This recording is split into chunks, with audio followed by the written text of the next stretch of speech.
ጋይስ እኔ እኮ ማለት ነው ረጅሙ ሰውዬውና ኤፋ ሲጣሉ ሲደባደቡ ማለት ነው።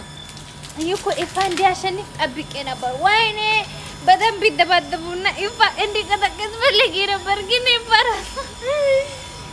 ኤፋ ግን ፓወር የለኝም ምንም ማለት ነው። አትችሉም እንዴ?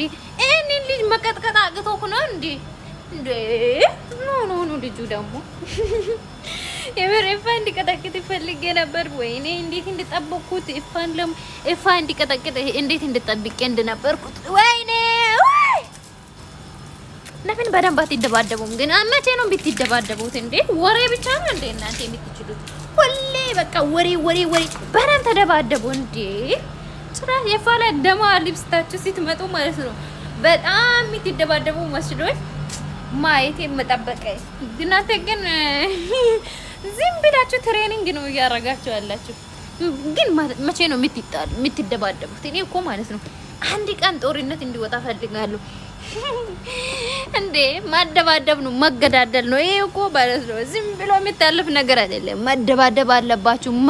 በቃ አንድ ሰው መሞት አለባችሁ። ባይዙ አዎ፣ በአብርሃምና በሄርሜላ በሩት ምክንያት አንድ ሰው መሞት አለባችሁ። ዝም ብላችሁማ ይሄ ህይወት አይቀጥልም። በእንደዚህ በቀላሉ እንዴ አይሆንም።